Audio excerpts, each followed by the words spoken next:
Bonjour à toutes et à tous. Merci beaucoup d'être parmi nous en cette fin d'après-midi, fin de salon. C'est vrai qu'après 2 jours et demi intenses, la fin est proche. Mais restez avec nous pour cette table ronde absolument passionnante où nous allons discuter d'une étude que nous sortons la semaine prochaine, une étude de BPI France Le Lab, donc le laboratoire d'idées des PME et ETI de la Banque publique d'investissement. Et donc, nous allons vous faire un petit teasing de cette étude qui sort la semaine prochaine, effectivement, sur les enjeux climatiques et la manière dont les PME et les ETI font leur transformation, leur transition pour aider les autres aussi à accélérer dans cet enjeu qui, pour nous, est absolument central. Je passe tout de suite la parole à Pascal Lagarde, qui est directeur de l'International de la stratégie des études et du développement au sein de BPI France, pour introduire le sujet. Pascal. Bonjour à toutes et à tous. Très heureux de vous retrouver dans cet atelier. Alors, comme le nom l'indique, on va parler de la transformation des PME et des ETI face à l'urgence climatique, avec évidemment 2 axes. La réponse à la transition bas carbone, vers l'économie bas carbone, et puis un axe moins souvent mis en avant, mais également l'adaptation aux risques climatiques et aux risques physiques. Alors cette conférence se déroulera en 3 temps, j'ai l'honneur de l'introduire. Élise Tissier, qui est au bout, présentera ensuite les grands enseignements de cette étude, qui sera publiée la semaine prochaine, donc. Et Vivien, à ma gauche, Vivien Pertuso, animera un échange avec 2 dirigeantes de PME ETI, Charlotte Adbarel, la DG du groupe Bordet, et Cécile Cordonnier, la responsable RSE de Pelintex, que je remercie encore beaucoup d'être venue. Alors, un mot pour expliquer pourquoi BPI France Le Lab a travaillé sur ce sujet. D'abord, le climat, ça échappe à personne. C'est au cœur de nombreuses décisions politiques. C'est au cœur de notre plan stratégique à BPI France, avec une ligne directrice qui est assez simple. C'est d'accompagner les entreprises dans leur transition et dans leur adaptation le mieux possible, avec du financement, avec du soutien méthodologique, et d'en laisser le moins possible sur le bord de la route.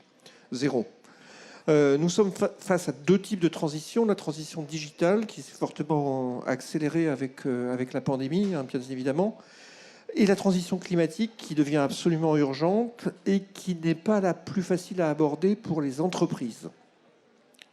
Notre conviction, c'est que les entreprises, c'est des instruments aussi de la transition climatique. Donc, notre volonté, c'est de comprendre les freins, les rapports à cette transition et la meilleure façon de les accompagner.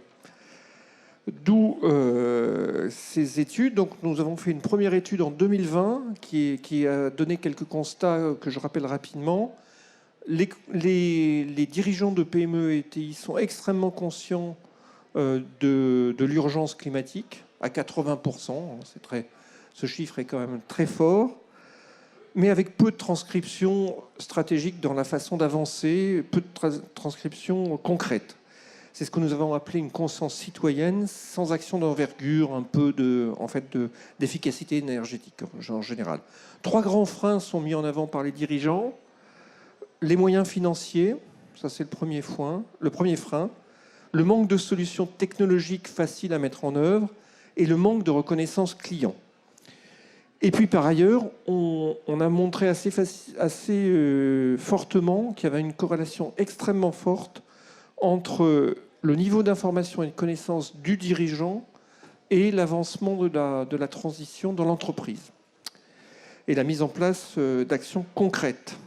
Donc, dans les conclusions tirées de cette étude, nous avons conclu qu'il fallait, parmi les conclusions, mieux informer les dirigeants de PME et d'ETI et leur faciliter le passage à l'action. D'où cette nouvelle étude et le fait que le climat est en fait très complexe. Et on a essayé de simplifier le sujet, de le rendre facilement abordable pour quelqu'un qui n'a pas forcément beaucoup de temps, sans le rendre simpliste, parce que rendre simpliste, c'est assez dangereux. On sait par exemple que mettre certaines actions en place, c'est aussi contraire à d'autres axes climatiques. On a travaillé sur 2 volets méthodologiques. Alors, d'une part, un volet méthodologique pour essayer de comprendre quels sont les impacts très concrets du changement climatique et qu'est-ce que c'est. Voilà, ça c'est un volet qui s'appuie sur de la recherche bibliographique et puis la SNBC. Et puis des études de cas, 11 cas d'entreprises bien avancées dans le domaine, qui font beaucoup de choses, et c'est des cas pratiques qui démontrent qu'on peut le faire et comment on peut le faire. Et c'est ce qu'on va vous présenter. Et l'idée, c'est de permettre aux dirigeants de se mettre au climat au cœur de la réflexion stratégique et de s'engager sans attendre dans la transition. Donc je laisse la parole à Élise Tissier, qui dirige BPI France Le Lab, pour vous partager à grands traits les résultats de cette étude. Merci Pascal. Bonjour à tous et à toutes. Alors effectivement, je vais vous parler brièvement, parce qu'on a peu de temps et on aimerait entendre nos dirigeantes sur le sujet, des résultats de notre étude sur le comment passer à l'action. Parce qu'une fois qu'on a fait ces constats l'année dernière, on a bien vu que la mise en action, elle reste difficile. Et la première chose, c'est de comprendre finalement quel est le périmètre d'action quand on parle de transition bas carbone. Une entreprise, elle peut être contrainte par ses clients. Elle peut aussi tout simplement avoir envie, par conviction, de se lancer dans cette transition. La question, c'est comment je peux faire. Avec un élément aussi important, c'est que ces chantiers de transition, ils sont à prendre sous un angle positif, je dirais, plutôt sous une forme d'opportunité et non de contrainte. Alors, c'est la raison pour laquelle on a travaillé sur une grille. Vous allez la voir à l'écran, elle ne sera peut-être pas très lisible, mais vous verrez la semaine prochaine dans l'étude, elle le sera beaucoup plus. Cette grille, on l'appelle la grille des 10 chantiers de la transition bas carbone. On l'a construite à partir de la recherche bibliographique dont parlait Pascal, en particulier la stratégie nationale bas carbone, qui est le cadre de référence en France. Et cette grille, on l'a construite sur 4 axes, que vous voyez là, pour le coup, c'est lisible. L'énergie, les matières premières, la mobilité et les puits de carbone. Alors je dirais qu'assez facilement, toute entreprise va se retrouver dans les axes énergie-mobilité. Qu'on soit dans les services ou dans l'industrie, on a quand même besoin de mettre un petit peu de lumière dans ses bureaux ou dans son usine. Mobilité, idem pour ses salariés. Après, sur les matières premières, c'est peut-être moins évident pour une entreprise qui est dans les services. Et pour autant, quand on a des ordinateurs, si on les change tous les ans, ça touche les matières premières.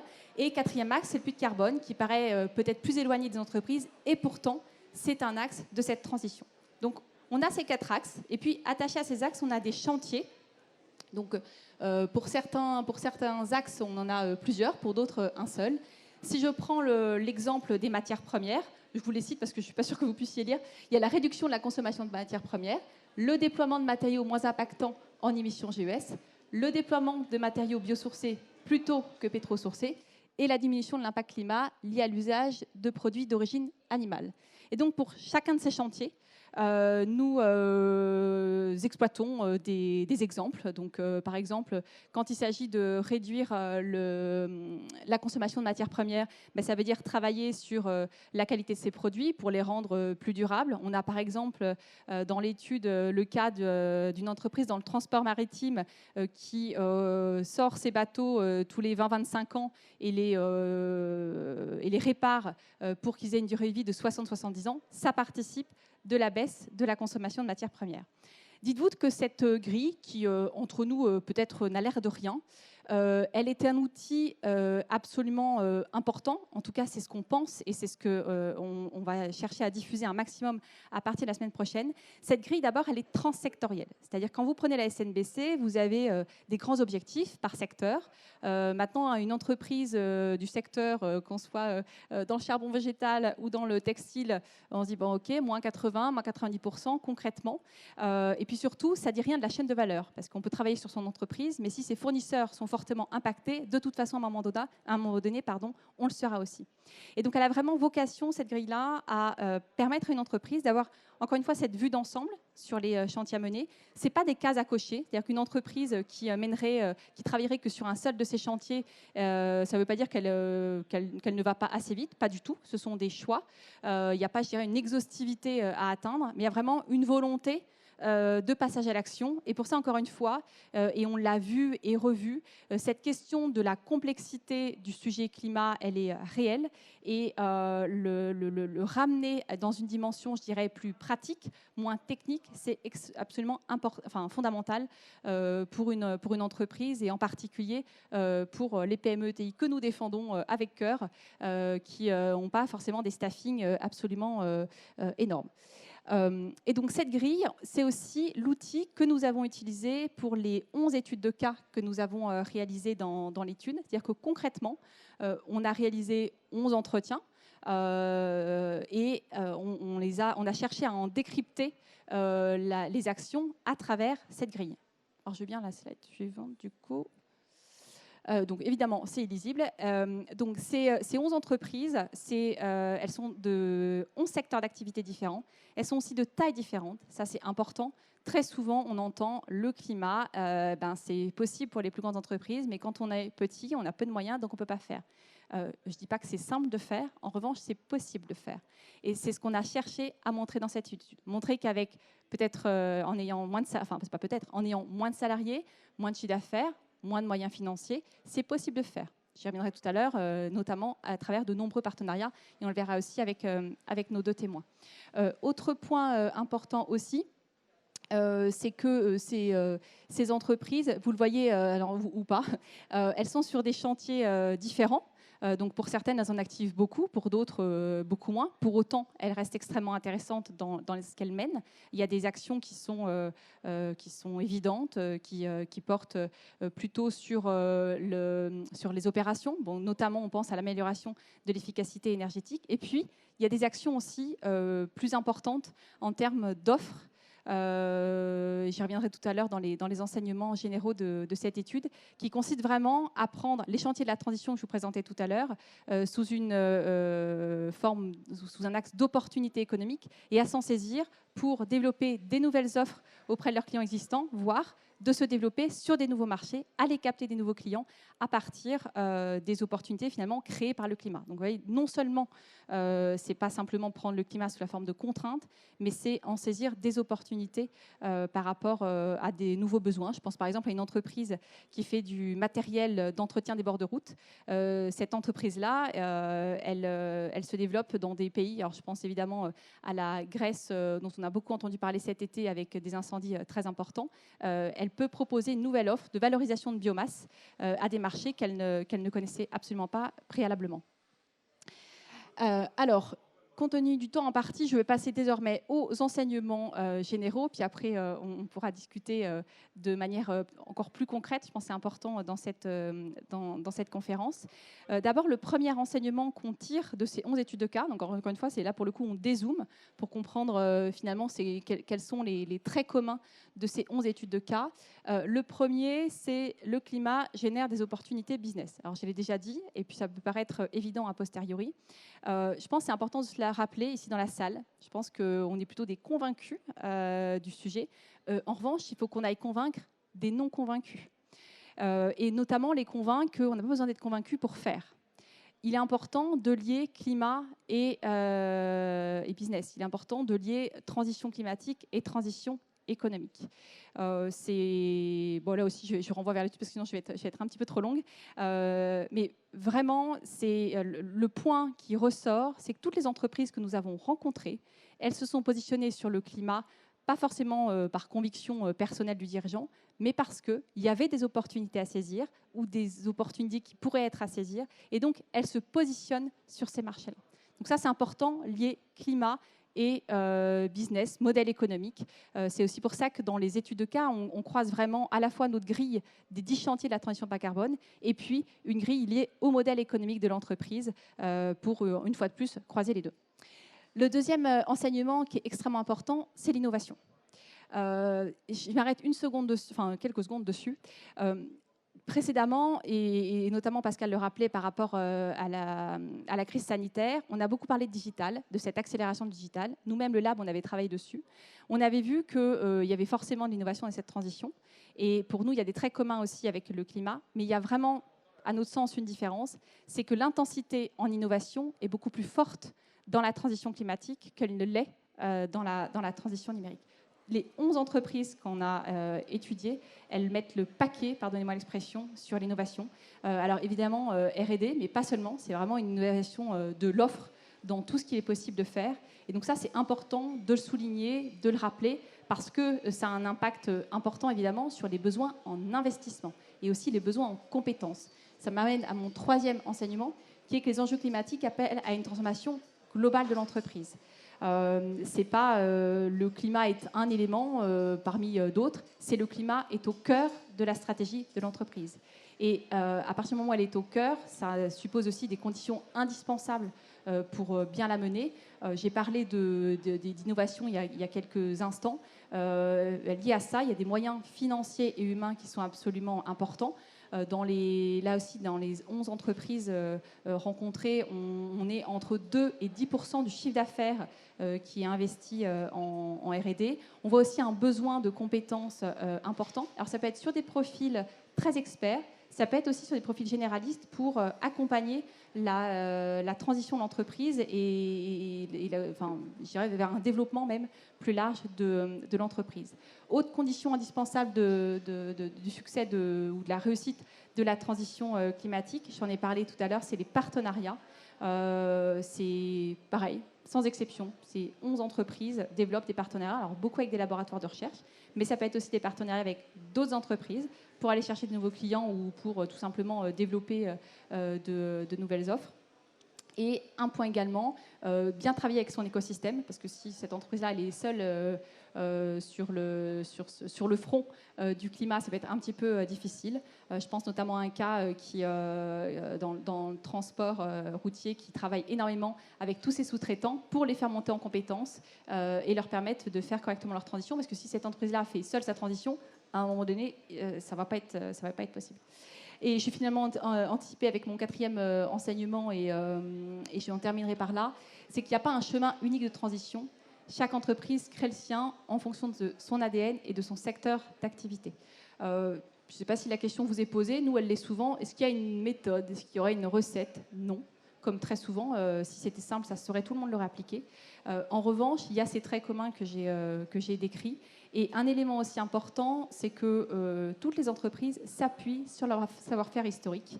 C'est vraiment partir de son cœur, de ses bases, où sont les compétences historiques de l'entreprise, et à partir de ça, qu'est-ce qu'on peut construire de nouveau pour faire sa transition climatique. Voilà, je crois que j'en aurais fini là. J'aurais certainement plein de choses à dire, mais malheureusement, le temps est assez compté. Sachez qu'ici, c'est vraiment juste un petit teasing de l'étude. Une fois de plus, je le rappelle, on le retrouvera la semaine prochaine avec ces 11 études de cas détaillées qui a pour vocation d'être un outil pour les dirigeants d'entreprise, et aussi, puisque la question a été posée aussi sur qui peut être utilisé par des consultants qui, eux, accompagnent les entreprises. La grille que je vous montrais tout à l'heure, on en a d'autres aussi sur l'adaptation au risque physique. Là aussi, très concrètement, je suis dans tel ou tel secteur, comment je suis impacté par le dérèglement climatique, donc au sens de l'impact physique. On donne tout un tas d'exemples, et c'est autant de grilles qui peuvent être utilisées. Je l'ai dit aussi, on a 140 000 PME ETI françaises, on a peut-être dans la salle. L'enjeu, c'est pas de s'adresser à 2000 de ces entreprises, mais à un maximum. Et donc, je pense qu'on ne sera jamais trop nombreux pour porter la bonne parole et sensibiliser sur le sujet. Et une fois de plus, en donnant des clés, 1, de compréhension, 2, d'action par rapport à ces entreprises. Je laisse la parole du coup à Vivien avec Cécile Cordonnier et Charlotte Albarel, respectivement de Pelintex et de Bordé. Merci beaucoup, Élise. On va passer effectivement à la partie échange, à la partie cas concret. Quand on a préparé ces deux échanges, je crois que c'est Charlotte qui me disait, mais vous avez fait exprès de prendre une entreprise dans le charbon et puis l'autre dans le textile, des secteurs bien plutôt brown. Non, en fait, c'est surtout que ce sont deux des cas les plus forts que nous avons dans l'étude. Et donc l'objectif, là, c'est vraiment d'échanger sur les actions que ces deux entreprises ont pu mettre en œuvre et partager aussi certaines des difficultés qu'elles peuvent rencontrer et des projets futurs, parce que vous verrez, la transition, finalement, ça n'est jamais terminé. On va commencer par vous, Charlotte. Donc, est-ce que déjà, vous pouvez nous expliquer pourquoi Bordet s'est lancé, l'entreprise, le groupe, s'est lancé dans sa transition. Parce que c'est assez intéressant, finalement, il y avait des bases, mais vous êtes allé beaucoup plus loin que les bases existantes. Oui, alors déjà, Groupe Bordet, comme vous venez de le dire, avait des bonnes bases, puisque l'utilisation de l'énergie renouvelable fait partie vraiment de l'ADN de notre entreprise, qui est une entreprise qui a plus de 160 ans, et donc qui a été en fait pionnière donc c'est une entreprise spécialisée, comme vous l'avez dit, dans la production de charbon d'origine végétale.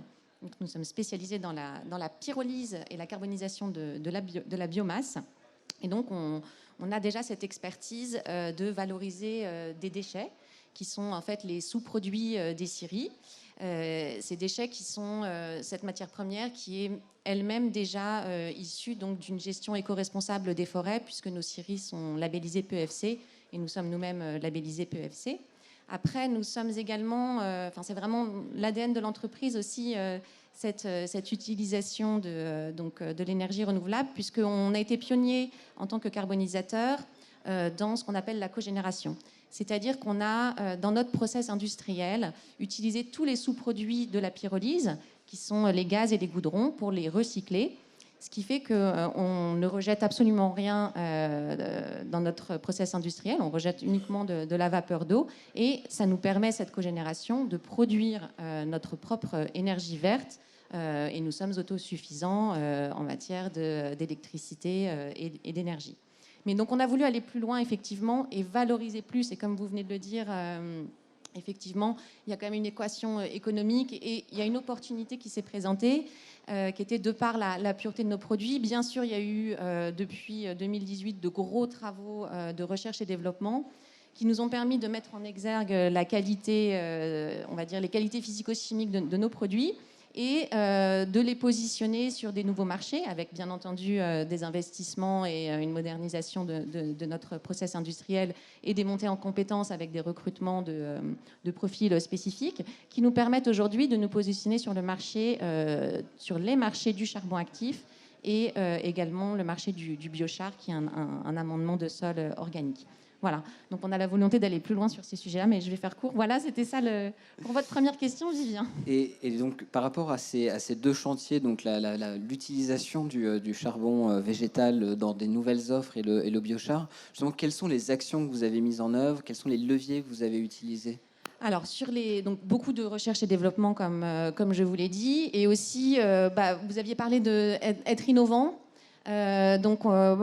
Pour nous positionner sur le marché des charbons actifs, on a notamment été chercher une nouvelle certification, qui est une certification bio. Donc on est la première entreprise au monde fabricant de charbon actif végétal à avoir obtenu cette certification bio. Et c'est extrêmement intéressant pour des applications comme en cosmétique, en nutrition animale et en complément alimentaire, où il y a une appétence forte pour ce type de certification. Donc ça a été un levier important pour nous aider à accélérer dans notre transition.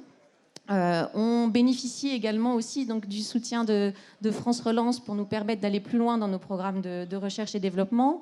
On va avoir 2 jeunes docteurs qui vont nous rejoindre pour travailler sur des projets de recherche. Vous parliez de partenariat, en partenariat effectivement avec des partenaires académiques de renom. Donc un jeune docteur qui nous rejoint prochainement en octobre et qui va travailler sur le biochar, avec pour objectif de mettre au point vraiment un produit spécifique qui réponde aux besoins du marché des agriculteurs pour un nouveau fertilisant durable et éco-responsable, donc en substitution et c'est vrai que l'innovation, la transition écologique et on va dire que les facteurs réglementaires sont autant d'opportunités, puisqu'effectivement, il va y avoir cette interdiction des fertilisants d'origine chimique. Donc, c'est une chance pour nous d'accélérer notre développement sur ce produit-là. Et d'ailleurs, le biochar a été identifié dans le rapport du GIEC comme une solution aux enjeux de la transition écologique, notamment pour la captation, outre tous les bienfaits en tant que fertilisant, d'apport en nutriments, d'amélioration de rétention d'eau, etc. Le biochar aussi a une capacité de séquestration des gaz à effet de serre et de stockage du carbone dans le sol. Donc pour parler de puits de carbone, donc voilà, ça c'est une solution identifiée. Donc ça c'est un autre projet de recherche et développement qu'on a. Et un autre sujet aussi, c'est encore un autre docteur qui va nous rejoindre également pour travailler plus spécifiquement sur les sujets sur nos charbons actifs de dépollution et de filtration de l'eau. Et l'objectif aujourd'hui, c'est vraiment de pouvoir proposer un charbon actif 100% français, biosourcé, d'origine végétale, donc produit de manière éco-responsable, pour concurrencer notamment et avoir un produit vraiment à forte technicité qui puisse répondre aux demandes du marché et aussi concurrencer les charbons actifs d'origine minérale, qui sont d'origine fossile, et ou les charbons qui sont issus de noix de coco et dont la matière première a été importée. Donc vraiment l'objectif, c'est d'avoir une empreinte carbone plus faible. Voilà. Il y a également aussi, si je peux dire encore un petit mot, comme levier sur lequel on s'appuie, on est très entouré, nous, en région Bourgogne-Franche-Comté, par les partenaires locaux. Et donc, on est inscrit aussi dans le programme Industrie du futur, qui va nous permettre d'améliorer encore tout notre procédé industriel, notamment en matière de cogénération. Donc, l'idée, c'est d'être le plus performant possible pour améliorer notre process et réduire au maximum notre empreinte carbone. Voilà. C'est intéressant parce que finalement, là, quand on reprend la grille, on ne va pas la remontrer, mais c'est vrai que dans les 10 chantiers, vous en cochez quand même pas mal finalement, avec toutes les actions que vous menez, aussi bien sur vos opérations, ça c'est un peu plus historique, mais également sur l'offre et l'évolution de votre offre, et encore beaucoup de projets. Et quand même, est-ce qu'il y a des obstacles auxquels vous vous confrontez aujourd'hui ou... Les obstacles, effectivement, on est quand même une PME, donc on n'est pas très très nombreux, donc il y a effectivement la nécessité de s'appuyer sur les bons partenaires justement pour mener de front et de se faire entourer et de savoir s'aider pour aller plus vite. Après, effectivement, il y a des obstacles de conduite du changement, de problématiques de mise au point et d'optimisation de nos produits, donc qui nécessitent des efforts de recherche et développement. Voilà, il peut y avoir aussi je parlais du biochar tout à l'heure, des législations qui aujourd'hui ne sont pas non plus également complètement en place pour ces nouveaux produits. Donc voilà, il y a encore des choses à faire et pour pouvoir avancer. Voilà. Et dernière question avant qu'on enchaîne avec Cécile. Aujourd'hui, quelles sont vos priorités, vos principaux projets justement pour accélérer cette transition ? Alors, les projets de développement charbon actif et biochar sont nos priorités, mais aussi on voit à moyen et long terme, et on a encore d'autres opportunités extrêmement intéressantes qui s'inscrivent aussi dans la transition écologique. Vous disiez qu'il fallait vraiment partir de son métier de base. Nous, on a encore des possibilités, notamment autour de l'hydrogène avec nos produits, puisque à long terme, autour de l'hydrogène, le charbon actif peut être utilisé, pareil, en tant que substitution du graphite d'origine fossile dans les piles à combustible. Voilà, et on peut également aussi penser à long terme à la possibilité d'extraire l'hydrogène lui-même de nos gaz, des gaz issus de notre procédé de pyrolyse. Donc on a vraiment plein de projets autour de cette transition écologique. Merci beaucoup Charlotte. Alors juste une petite chose, parce qu'on dit souvent les entreprises innovantes sont souvent des startups. Vous pouvez me rappeler la création de Bordet ? Alors la création de Bordet, c'était 1860. Merci. Cécile, on va parler de Pelintex maintenant. Ouais. Effectivement, première question, la même que Charlotte. Pourquoi ? Parce que c'est pareil, Pelintex n'est pas une start-up, un peu plus récent, mais quand même. Pelintex, pourquoi Pelintex s'est lancé dans cette transition ? Est-ce qu'il y a eu un élément déclencheur ? Alors, Pelintex a commencé sa transition en 2018. Moi, je suis arrivée en 2019, donc c'était déjà entamé avant mon arrivée. Mais je pense que la raison principale, c'est l'industrie textile dans laquelle Pelintex évolue. L'état des lieux de la pollution, en fait, tout simplement, de cette industrie, suivant les calculs et suivant les classements, c'est soit la première industrie, soit la deuxième, la plus polluante au niveau du CO2. On n'est pas mauvais niveau plastique aussi, donc il y a un état des lieux quand même assez costaud. Et ensuite, on va avoir une raison aussi liée à une prise de conscience du dirigeant, qui du coup a mené à me recruter, tout simplement. Et il y a une idée principale aussi, une vision de la RSE qui est très importante pour le dirigeant du coup de Pelintex et qu'on partage dans l'entreprise, tous les collaborateurs, c'est la RSE et le business ne sont pas du tout séparés. Les deux sont essentiels l'un à l'autre. Donc une RSE sans business, je recite la phrase, la RSE sans le business n'existe pas, autant qu'un business sans RSE. Voilà.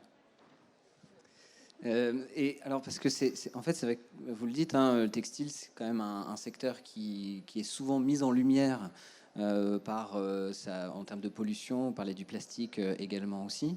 Justement, comment vous, à votre échelle, vous avez agi pour améliorer les choses déjà dans votre entreprise, mais en termes d'offres et vis-à-vis de vos clients aussi, parce que vous avez des clients qui ne sont pas forcément toujours très simples à manœuvrer. Exactement.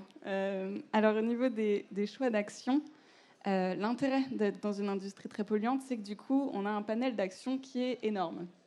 C'est une opportunité à avoir. En fait, pour pouvoir ne pas partir dans tous les sens, l'idée était vraiment de suivre une logique très définie, de voir nos points les plus polluants et d'agir là-dessus. Donc on a vraiment une politique qui a été très définie, on suit les ODD, on s'est inscrit au Global Compact, donc on a vraiment cherché à avoir une stratégie développée, mais qui nous permet de suivre une ligne et des objectifs qui sont tous les ans du coup revalidés par la direction. Et chaque année, du coup, on a des objectifs très précis. Pour donner des exemples d'actions, je ne vais peut-être pas toutes les citer, mais on a bien évidemment la lutte contre le réchauffement climatique, qui est la première, donc l'ODD 13, qui va être la première, le plus important. Là-dessus, on va utiliser le savoir-faire de Pelintex, qui a donc au niveau textile 2 zones de production, qui va nous permettre en fait de proposer à nos clients qui vont soit livrer en Asie pour notre zone de production qui se trouve en Asie, soit en Europe, de pouvoir leur proposer une zone de production beaucoup plus proche de leur lieu de livraison. Donc là-dessus, de diminuer l'impact carbone, tout simplement. Ensuite, on va aussi favoriser du train à la place du bateau ou à la place de l'avion. Donc c'est beaucoup des petites, au niveau du réchauffement climatique, en tout cas, on peut dire des petites actions, mais qui en fait sont énormes. On va avoir aussi du sourcing matière beaucoup plus éco-responsable. On va développer beaucoup de partenariats aussi. Vous en avez parlé. Et des certifications aussi. Donc GOTS sur du biologique, des certifications sur le recyclé. Voilà les actions principales. Au niveau des leviers, c'est ça. Au niveau des leviers, l'idée chez Pelintex, comme Pelintex ne s'est pas créé autour de la RSE, comme beaucoup de marques de mode le font, l'idée a été de professionnaliser, du coup, de vraiment créer un secteur, un département, bon c'est moi, mais un département dans la RSE avec qui donc, je communique avec deux de mes collègues, aussi bien sur les 2 zones de production, qui sont spécialisés dans la RSE aussi. Par contre, là où c'est un challenge, pour moi, c'est de réussir à faire venir du coup toutes les équipes dans cette RSE. C'est pas uniquement d'avoir un secteur, une équipe complètement décorrélée de la réalité.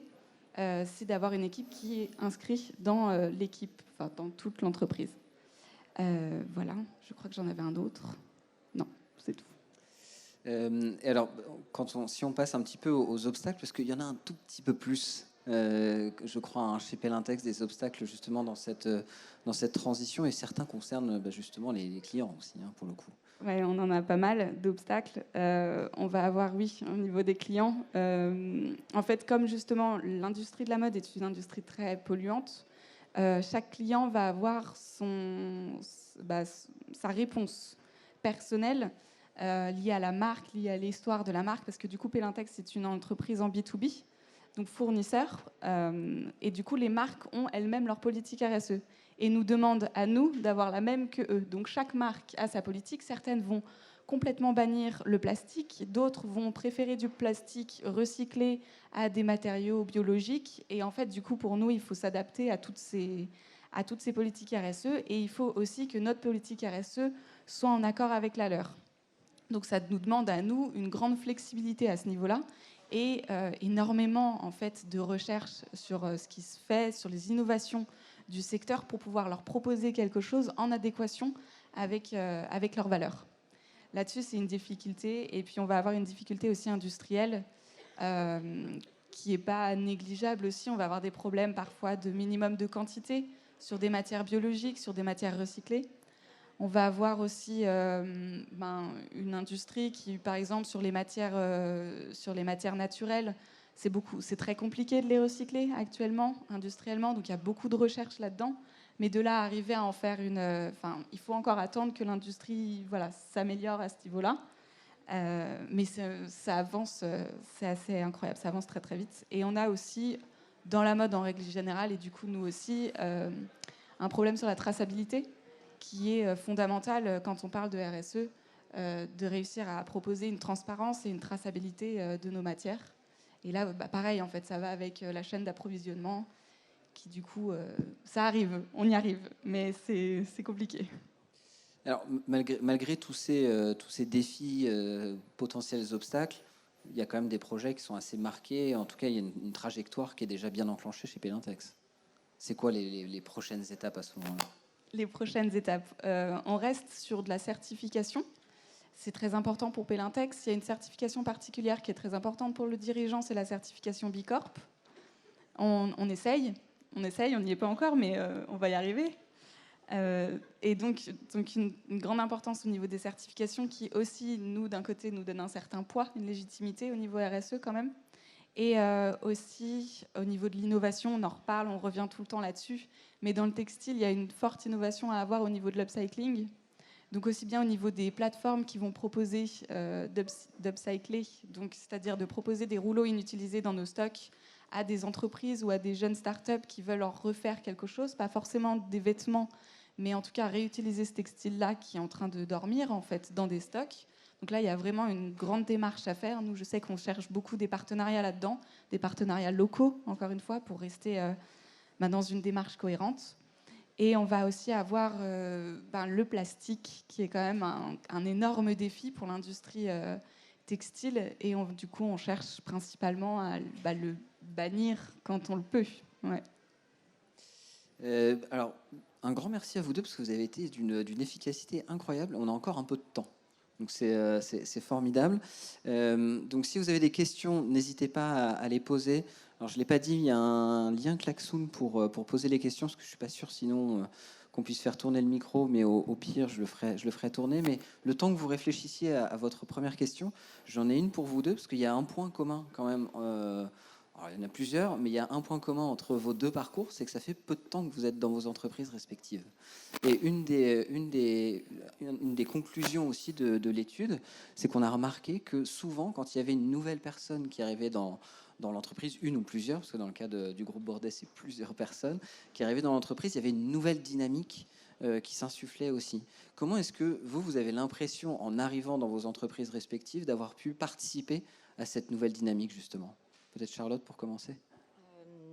Oui, tout à fait, c'est vrai. Pour accompagner le changement, c'est bien aussi d'avoir un renouveau dans l'équipe. Et puis, moi, je suis rentrée sur ce projet-là, sur le projet de transformer l'entreprise et la repositionner sur des nouveaux marchés. Et donc, en arrivant avec des nouvelles idées, des nouvelles propositions d'orientation, de manière d'y arriver. Donc, on est des valeurs ajoutées. La transformation passe par les hommes d'abord. Donc oui, effectivement, je confirme. Il y a donc un peu de conduite du changement aussi, j'imagine. Il y a de la conduite du changement et puis il y a des orientations stratégiques aussi initiées avec mon arrivée. Voilà. D'accord. Et pour vous, Cécile ? Après, je suis arrivée pour ça aussi dans l'entreprise. Donc, disons que dès ma fiche de poste, c'était écrit une transition, arriver pour le changement. Parce que pour le coup, c'était une création de poste dans votre cas de figure. C'était une création de poste, oui. D'accord. Tout à fait. Ok. Avec et vous en parliez un tout petit peu tout à l'heure, mais comment est-ce que vous arrivez à embarquer ? Parce que c'est souvent un des problèmes aussi qu'on peut rencontrer dans les entreprises. Comment est-ce que vous essayez ou arrivez à embarquer les équipes, on va dire, soit commerciales, soit de R&D ou autres, dans tous ces projets ? C'est le plus challengeant, honnêtement. C'est ce qui est très intéressant aussi. Je pense que ça passe beaucoup par de l'écoute. Alors, il y a des formations, bien sûr, sur, par exemple, des matières éco-responsables, sur les équipes d'achat. On va beaucoup parler de matières éco-responsables. Donc là, je les aide vraiment. Je suis là aussi en backup dès qu'il y a des questions. Mais je pense que ça passe beaucoup par de l'écoute, de comprendre aussi leur réalité. Et du coup, de ne pas avoir la mienne qui est complètement décorrélée de la leur. Quand il y a encore des problématiques de prix, où moi je vais proposer bien évidemment des matières éco-responsables et qu'il y a des problématiques de prix, ils me freinent souvent. Hein. Donc en fait, l'idée c'est vraiment d'avoir un échange, une écoute en fait, tout simplement. Et du coup, on finit par y arriver. Soit personne n'est vraiment content, mais en tout cas, on a réussi à avoir un juste milieu. Très bien, merci. Alors il nous reste 3 minutes pour vraiment tenir les temps, mais peut-être qu'on peut faire un tout petit peu plus. Est-ce qu'il y aurait une question pour nos intervenantes ou pour Élise également? Oui, alors, attendez, j'arrive, hein, ce sera plus simple. C'était pour qui?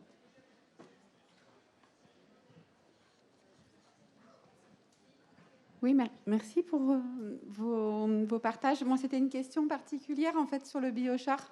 Je travaille sur un programme dans le Grand Ouest en fait sur les gisements agricoles et leur valorisation. Et je me demandais s'il y avait des débouchés dans le biochar au-delà du bois, si certains éléments végétaux autres pouvaient être intéressants. Merci. Oui, il y a plusieurs types de biomasse qui peuvent être utilisés. La problématique du biochar, c'est vraiment en fonction justement à la fois de sa biomasse et de son procédé de fabrication qu'on arrive à des caractéristiques qui vont être différentes. Donc c'est vraiment et c'est d'ailleurs pour ça que nous aussi on investit en recherche et développement. Il y a autant de types de biochar qu'il y a de procédés de fabrication et d'utilisation de biomasse. Mais oui, bien sûr, si votre question c'est est-ce qu'on peut utiliser d'autres types de biomasse que le bois, la réponse est oui, à partir du moment où c'est une biomasse.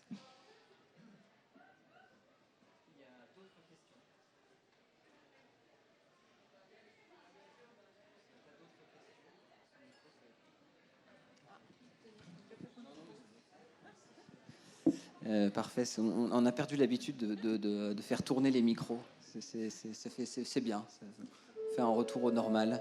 Ça doit être pour signifier... Attention, s'il vous plaît, à 17h30, venez assister en avant-première la diffusion du film Kill the Ground en salle Maillot. Voilà. C'était l'instant publicité. On revient sur les plateaux. Donc s'il n'y a pas d'autres questions, je vous propose d'en terminer là.